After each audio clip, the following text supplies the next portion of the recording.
All right, so today we're going to jump into a really fascinating breakdown of modern conflict. And it gets at a fundamental truth about war that's kind of easy to forget. There is a huge, huge difference between starting a fight and actually knowing how to end one. And this quote right here really frames our whole discussion. The source material points out this simple but super profound idea. Kicking off a conflict, that can literally be a single command from one person. But shutting it down, well, that is a whole different ballgame. So, why is that? This slide lays it out perfectly. You see, to start a war, all it takes is one side deciding, we're doing this. But once you want to stop, suddenly you've got at least two parties at the table. You can order your own troops to stand down, sure, but you can't just command your enemy to stop fighting. They get a vote now, and they might not be ready to call it a day. Now, to see how this plays out in the real world, let's dive into our first case study from the source: the long-running friction between the United States and Iran. It's a pretty powerful example of what happens when you don't have a clear finish line in mind from the very start.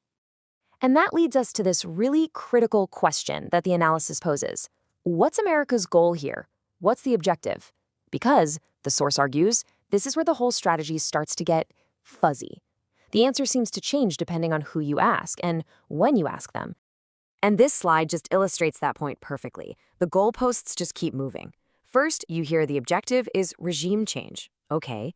Then it shifts to destroying Iran's navy. Then it's about getting rid of nuclear sites, some of which were supposedly already gone. After that, it becomes about the ballistic missile program, and finally, taking out the leadership. You see the problem? This constant shuffling just creates total strategic confusion. Okay, now let's flip the script and look at a completely different way of doing things. Our second case study, based on the source's analysis, is India's Operation Sindoor, which is held up as a model of just absolute strategic clarity. So, what was Operation Sindoor? Well, it's defined right here as a military action with a crystal clear, predetermined endpoint. Those are the magic words. The entire mission was designed from the ground up, not as some open-ended war, but as a very specific, limited operation. And what's really striking here is just how simple and clear the goals were. Number one, punish Pakistan for its actions. Number two, damage terrorist infrastructure. And here's the most important part. Once those two things were done, the mission was over. Mission complete. India pulled back, even when there was all this political pressure to do more. The job was done, and they went home. So the analysis argues that this isn't just about having clear goals versus messy ones. It goes deeper. The two sides in the US-Iran conflict aren't just using different tactics. They're fighting two completely different kinds of war. They're not even on the same battlefield. Let's break that down. The US is fighting what's called a kinetic conflict. Think traditional warfare, bombs, fighter jets, direct military force. Iran, on the other hand, is fighting an economic conflict.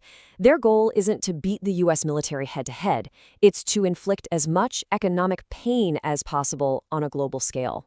And this one number makes Iran's strategy feel terrifyingly real. According to the source, their target is to drive the price of oil past $200 a barrel. Think about that. If that happens, the analysis says the US basically loses, no matter what's happening with the ships and planes. So how are they trying to get there?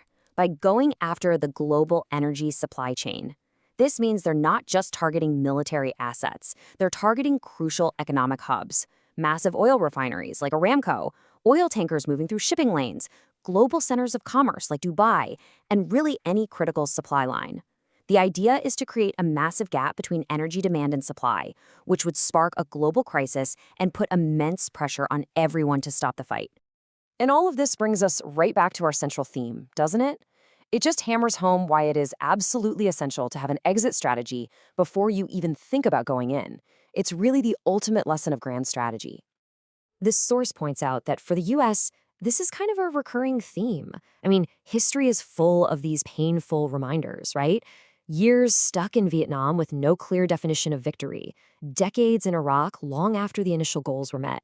And of course, a 20-year war in Afghanistan that ended with the country right back in the hands of the group they went in to fight.